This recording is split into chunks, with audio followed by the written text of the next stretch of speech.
నా జీవితంలో దాదాపు 18-19 సంవత్సరాలున్న నేను నూనూగు మీసాలు, లేత టీనేజ్ ప్రాయం, ఆ ప్రాయంలో ప్రభు నా దగ్గరికి వచ్చాడు. ప్రభు నాతో మాట్లాడాడు. నువ్వు ఈ లోకానికి వెలుగువు అని చెప్పాడు. తండ్రి ఇలా మాట్లాడతాడు బిడ్డల పట్ల, పిల్లల పట్ల. ఏం చెప్తాడో తెలుసా? అరే నువ్వు అచ్చం నాలాగే ఉన్నావురా అంటాడు. అచ్చం మిమ్మలా ఉన్నావురా అంటాడు. అచ్చం మా నాన్నలాగా ఉన్నావురా అంటాడు. మన పరలోక తండ్రి కూడా అలాగే అంటున్నాడు. You are in the image of God. నువ్వు దేవుని స్వరూపం, నువ్వు దేవుని పోలిక. ఎందుకంటే ఆయన నీ కన్న తండ్రి. నీ పట్ల, నీ దగ్గరికి కన్న తండ్రి ఈ మాటలు తీసుకొని వస్తున్నాడు. నువ్వు మైకుల ద్వారా ఒకవేళ వింటూ ఉంటే, నా జీవితం లాంటిదే ఒకవేళ నీ జీవితం అయితే, ఈ ప్రాంగణంలో కూర్చున్నా పర్వాలేదు. తండ్రి ఎరుగనటువంటి జీవితం నీదైతే, రెబెలియస్గా నువ్వు తిరుగుతున్నావా? హద్దు ఆపు లేకుండా నువ్వు తిరుగుతున్నావా? నీ పర్సనల్, నీ వ్యక్తిగత జీవితంలో అందరి ముందు బాగున్నావు, ఎవ్రీథింగ్ ఈజ్ గ్రేట్, చాలా బాగుంది, సూపర్, నవ్వుంది మొహంలో, కానీ లోపల ఏదో తెలియని లావా ఉబుకుతోందా? లోపల ఏదో తెలియని ఒంటరితనం ఉందా? నన్ను కూడా ఇలా కౌగిలించుకుని ఒకరు ముద్దాడితే ఇంత బాగుంటుంది అన్న ఫీలింగ్లో నువ్వు ఉన్నావా? అమ్మాయిలైనా అబ్బాయిలైనా, మీ వయసు 50 అయినా 20 అయినా, అందరిలో ఉండే ఫీలింగ్ ఇది. తండ్రి, మా నాన్న కావాలి, మా నాన్న మాట్లాడితే ఎలా ఉంటుంది, మా నాన్న నన్ను టచ్ చేస్తే ఎంత బాగుండేది, మా నాన్న నన్ను కౌగిలించుకుంటే ఎలా బాగుండేది. ఈ పరలోకపు తండ్రి ఈరోజు రాత్రి నీతో మాట్లాడుతున్నాడు. I am your father. నేనే నీ తండ్రిని. I'm there for you. నేను నీకోసం ఉన్నాను. నువ్వంటే నాకు ఎంత ముద్దో తెలుసా? నిన్ను చూడకుండా ఒక్కరోజు కూడా ఉండలేను నేను. నువ్వు మాట్లాడుతుంటే నాకు అదేదో వైలెన్స్ వేసినట్లు ఉంటుంది. That's how your God feels about you. నీ పట్ల నీ తండ్రికి ఉండేటటువంటి హృదయం ఇది. ఎంతగా నిన్ను ప్రేమిస్తాడంటే నీ తండ్రి, నీ కోసం చచ్చిపోయేంతగా చెబుతారు ఈ లోకంలో ఉన్న తండ్రులు, కానీ మా నాన్న చేసి చూపించాడు. వచ్చి మనందరినీ మళ్ళీ ఒక్క కుటుంబంగా చేయటం కోసం తన శరీరాన్ని విరిచాడు. రూపాంతరము చెందించటం కోసం రూపురేఖలు లేకుండా పోయాడు. అయితే ఆ రూపాంతరము కేవలం అనుభవంగా ఆగిపోకూడదు. ఆ రూపాంతరము తండ్రిగా వచ్చినటువంటి ఈ దేవుని యొక్క రూపాంతర చరిత్ర కేవలం అనుభవంతో ఆగిపోవడానికి వీల్లేదు.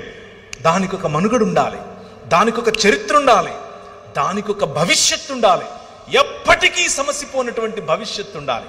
ఆయన తన శరీరాన్ని నాటాడు. ఒక విత్తనము వలె విరిగాడు, ఒక విత్తనము వలె ఆయన పగిలాడు.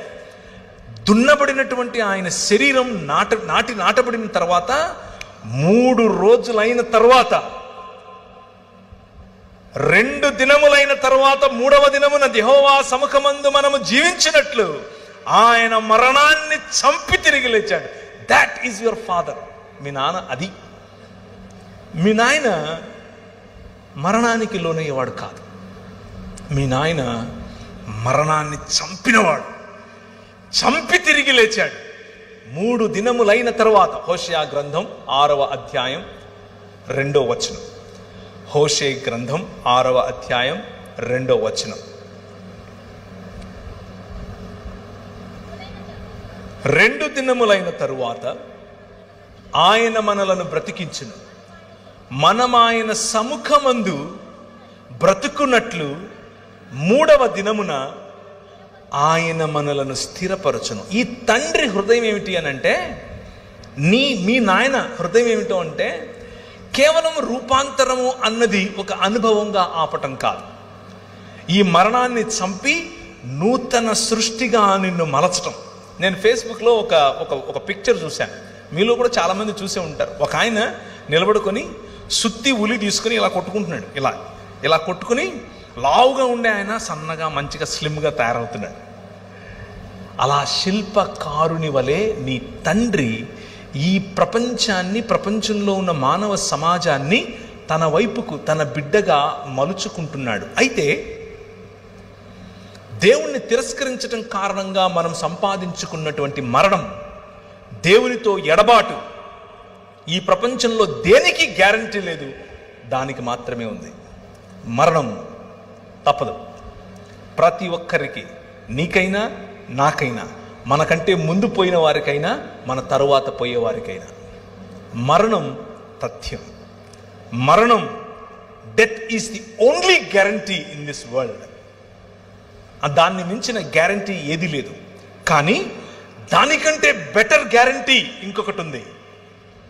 అదేమిటి అనంటే, మా నాయన తన శరీరాన్ని నాటి 3 దినములైన తర్వాత బయటకు తీసి అంటున్నాడు, మరణమా నీ ముల్లెక్కడా అని పిలుస్తున్నాడు. ఈ రాత్రి నేను మీకు ఇచ్చేటటువంటి వాగ్దానం, ఆయన చేస్తున్నటువంటి వాగ్దానం, ఈ నిబంధన యొక్క సారాంశం, 5 రకాలుగా నేను చేసిన నిబంధనల యొక్క సారాంశం ఏమిటో తెలుసా?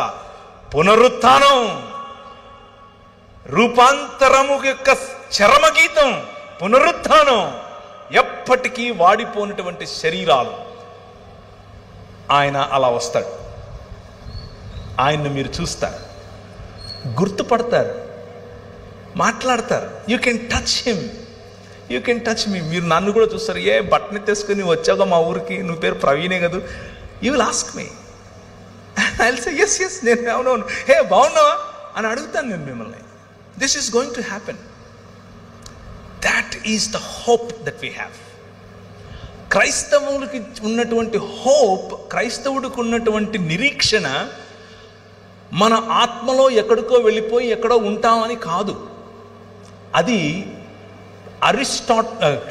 ప్లేటో చెప్పినటువంటి ఒక మిథాలజీ, ప్లేటో చెప్పినటువంటి ఫిలాసఫీ. ప్లేటో తరువాత నియో ప్లేటోనిజంగా మారింది. దాని నుంచే భగవద్గీతను రాశారు. గ్నాస్టిసిజం, అరిస్టాటిలియన్ థియరీ మరియు ప్లెటోనిక్ థాట్, ఈ మూడింటిని కలిపితేనే భగవద్గీత యొక్క సారాంశం. బైబిల్ అది కాదు, పురాణముల యొక్క సారాంశం అది. బైబిల్ ఆత్మల గురించి మాత్రమే మాట్లాడదు. బైబిల్ నీ శరీరముతో కూడి సశరీరుడై తిరిగి లేచినటువంటి యేసు క్రీస్తు మీ నాయన, అలాగే నువ్వు లేస్తావు, అలాగే నువ్వు బయటకు వస్తావు. ఇప్పుడున్న దానికంటే అందంగా. నాకు బహుశా కొంచెం వెంట్రుకలు ఎక్కువ వస్తాయి, నాకు బహుశా లొట్ట పని ఉండదు, నేను బహుశా ఇప్పుడులాగా కాకుండా అందంగా కనిపిస్తాను. ఇప్పుడు కేవలం నా భార్యకే అందంగా కనిపిస్తాను.